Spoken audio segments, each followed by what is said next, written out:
Pues nada, gracias por la invitación a las jornadas. Yo estoy muy contenta de estar aquí hoy. Yo soy residente de ginecología y obstetricia en el Hospital 12 de Octubre, en parte gracias a AMIR.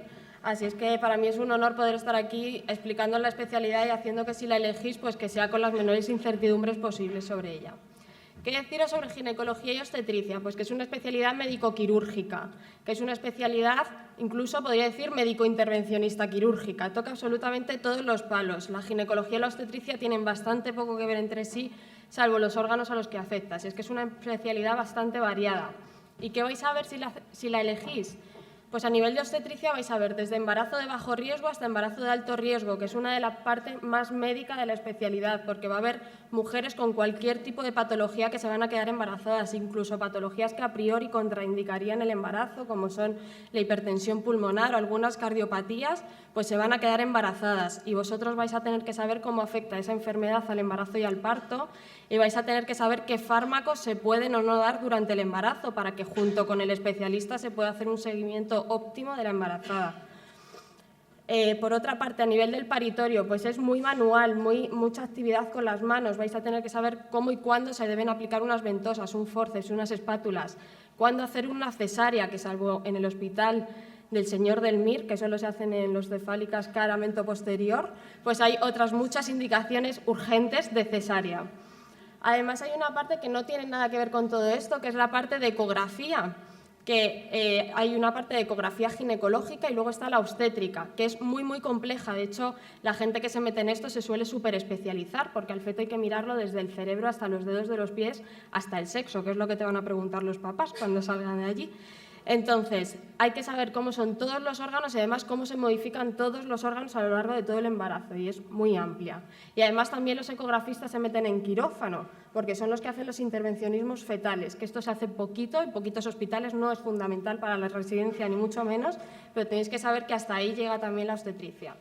Y luego a nivel de ginecología hay dos partes, una parte que es más orgánica, más tangible, toda la cirugía, los pólipos, la endometriosis, los miomas, todos los cánceres de tracto genital inferior, el cáncer de mama, la patología benigna de mama, los prolapsos y la incontinencia urinaria, que en la mujer también lo puede llevar ginecología.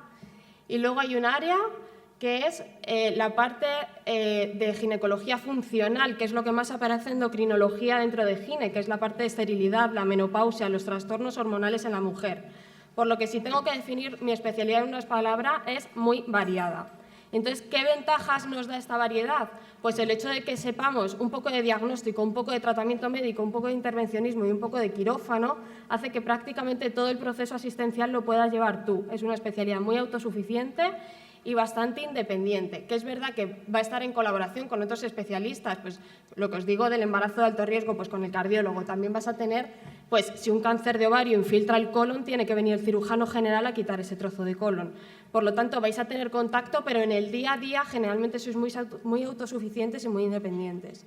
Luego a mí me parece también una ventaja el perfil del paciente. Generalmente son mujeres jóvenes o de edad media, en la que la anamnesis es fácil, o sea, tú le preguntas qué le pasa y ella te contesta con lo que le pasa claramente. No es una anamnesis de 1 hora o 1 hora y media intentando saber lo que le pasa al paciente. En este sentido, a nivel diagnóstico, pues quizá no es tan complejo. Al que le guste un algoritmo diagnóstico más complejo, pues generalmente no es tanto. Y luego, esto queda un poco ñoño, pero es verdad que es la única especialidad que mira por 2 vidas a la vez, y esto también pues es muy bonito. Y luego pues también tiene buenas salidas laborales. Generalmente cuando sales de la residencia pues no encuentras el contrato de tu vida, pero bueno, no es una especialidad que se caracterice por tener malas salidas. Y ahora, en cuanto a puntos negativos, pues vamos a ver, yo la variedad la he puesto en puntos positivos porque para mí lo es, pero a lo mejor una persona que sea muy quirúrgica, que solamente le apetezca estar en el quirófano, pues toda la parte de esterilidad, toda la parte de ecografía, toda la parte de embarazo de alto riesgo se le puede hacer muy pesada. Entonces, si solamente os gusta la cirugía como tal, quizá debáis tirar más hacia una especialidad quirúrgica, porque nadie os garantiza que cuando salgáis os podáis hiperespecializar en ginecología oncológica, que es la cirugía pura y dura. Y luego siempre salen 2 puntos negativos, que son las guardias, porque son guardias duras, son guardias malas, son guardias de no dormir o de dormir muy poco, en la que además se mantiene siempre un cierto nivel de estrés, y que las cosas que ocurren malas pues suelen ser cosas muy agudas, en las que hay que correr, en las que hay que traccionar de un forceps o en las que hay que meterse en una cesárea a las 4, a las 5 o a las 7 de la mañana, da igual.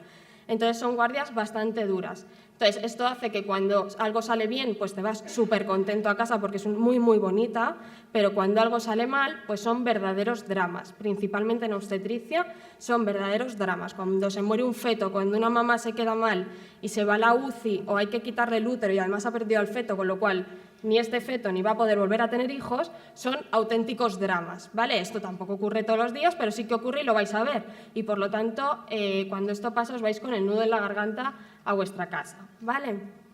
Esto lleva a la segunda parte del punto negativo, que son las denuncias, porque como cuando pasa algo malo es muy dramático y además es algo muy inesperado, pues la gente suele denunciar. No obstante, a mí esto no me parece un punto como para rechazar la especialidad. Es verdad que tampoco estáis de lunes a viernes en el juzgado, o sea, no es una rotación más de la residencia, pero es verdad que probablemente a lo largo de vuestra vida profesional pues tengáis más probabilidad de ir alguna vez al juzgado que otras especialidades, ¿vale?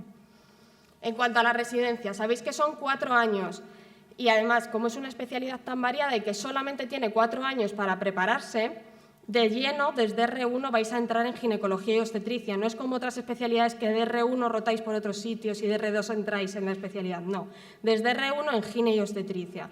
Entonces, el R1 va a haber la urgencia, prácticamente el 80% de la urgencia la puede solucionar un R1 al final. A nivel de paritorio, pues vais a hacer partos eutóxicos, caerán algunas espátulas, caerá alguna ventosa. A nivel de quirófano podéis hacer legrados, drenajes de abscesos, resuturas, cosas así más facilitas. Y consulta de alto riesgo. Luego, de R2, mejoráis un poco vuestra formación en obstetricia, hacéis algo de rotación en ecografía. En ginecología, pues os metéis a cirugías un poquito más complicadas y entráis algo en contacto con ginecología orgánica. El año de R3 es plenamente ginecológico, pasáis principalmente consultas monográficas, patología cervical, ginecológica, esteroscopia, esterilidad, suelo pélvico, y en el quirófano es cuando empiezas a hacer las histerectomías, cuando empiezas a hacer anexectomías, quistectomías, la cirugía de suelo pélvico se empieza a hacer de R3, o sea que aquí ya es muy quirúrgico y muy ginecológico. Y de R4 ya, pues a nivel obstétrico haces prácticamente de supervisor y a nivel quirúrgico pues te metes tú al quirófano que quieras y haces la superrotación de ecografía, en la que ya te enseñan a hacer una ecografía morfológica de primero, de segundo y de tercer trimestre. Esto luego varía un poco según el hospital al que vayáis, pero bueno, más o menos. En cuanto al hospital, yo creo que es importante elegir un hospital grande en ginecología y obstetricia. Grande porque, además de que vais a ver mayor número de casos, generalmente los casos que se ven son más complejos, porque los hospitales de alrededor te van a mandar los grandes puros. O sea, la gran preeclampsia, el gran prematuro, las malformaciones fetales las van a mandar al hospital grande. Además, me parece interesante que sea más obstétrico que quirúrgico, es decir, si tenéis que recortar en algo, porque no os dé para el más grande, pues recortar en cosas ginecológicas, pero que os formen muy íntegramente a nivel obstétrico. Y tenéis que preguntar también por el servicio de pediatría, porque todos los prematuros y todas las malformaciones que acepte el servicio de pediatría son embarazos y partos que vais a poder llevar vosotros. Y no es lo mismo hacer una cesárea a un feto de 27 semanas en una preeclampsia grave que hacer una cesárea en un 37 semanas sin más, ¿vale? Luego, a nivel ginecológico, me parece interesante preguntar si se hace la paroscopia y qué trato se le da al residente en el quirófano. Esto es interesante preguntarlo a los R3 y a los R4, si les dejan operar o si no les dejan operar. Que esté dividido en secciones por dos cosas. Por una parte, porque si está dividido en secciones, los adjuntos de esas secciones van a ser súper especialistas en ellas y vais a aprender lo mejor de cada casa. Y por otra parte, porque me parece interesante ir aprendiendo progresivamente en el quirófano, o sea, que de R1 hagas cosas fáciles, de R2 un poco más complejas y de R4 un poco más complejas, y ir llevando como una progresión. Y luego que la mama y el suelo pélvico pues la lleve principalmente el ginecólogo, porque también la puede llevar cirugía general o urología. Luego, si os interesa, pues qué facilidades os dan para ir a congresos, qué facilidades os dan para hacer la tesis doctoral. Si son cosas que os interesan, pues preguntadlo. Y ya fuera de estas cosas que son así puramente objetivas, mirad el feeling, lo que decía Roberto antes, qué sensación os da el hospital, si os cae bien la gente de allí, si está cerca de vuestra casa, de vuestra familia, o todo lo contrario, si os apetece iros a otra ciudad porque os apetece empezar pues otra vida nueva fuera de vuestra ciudad, pues lo que sea. A nivel nacional, a mí esto me ha supuesto un poco de estrés porque yo, sinceramente, a nivel nacional, pues no conozco todos los hospitales y no me siento quién para deciros a vosotros que tenéis que elegir, pero bueno. el año pasado se eligieron estos, ¿vale? Y empezamos bien porque yo me había hecho una lista como para contárosla y el primero que se eligió fue Donostia y yo no sabía que existía Donostia, con lo cual lo que yo os diga, o sea, no le tenéis que hacer ningún tipo, o sea, no sabía que existía este hospital y por lo visto es un hospital súper bueno para hacer ginecología y obstetricia como para que me hagáis a mi caso de dónde tenéis que ir a hacerlo o no, pero bueno. Este es el ranking que lo podéis ver también en la página de AMIR, o sea que tiene poco sentido que os lo ponga aquí más lento. Entonces, los grandes que suelen salir siempre, pues en Madrid, el 12 de octubre, el Gregorio Marañón, La Paz, en Barcelona, el Valdebrón, el Clínic, en Valencia, pues el Hospital de la FEL, en País Vasco de Cruces. Estos son los que siempre salen en todas las conversaciones de gine y obstetricia, pues son los hospitales como más grandes. Generalmente lo que suele pasar es que en cada comunidad autónoma hay 1, 2 o 3 hospitales grandísimos y luego alrededor hay otros que son medianos que tienen prácticamente todo, o a lo mejor le faltan algún área, pero a nivel de residencia os permiten rotar al grandón para poder hacer esa parte. Entonces, os pongo el ejemplo de Madrid, por ejemplo, pues otras opciones son todas estas que tienen todo o prácticamente todo y lo que no tienen os dejan rotar en otras opciones.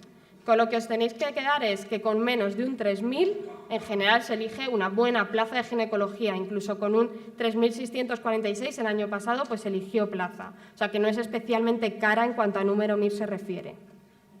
Así es que nada, no tengo más que decir, que enhorabuena, habéis sobrevivido a esta estampa y ahora lo que os queda pues es una etapa muy bonita, los próximos años los vais a disfrutar mucho, así es que nada, mucha suerte, que lo disfrutéis.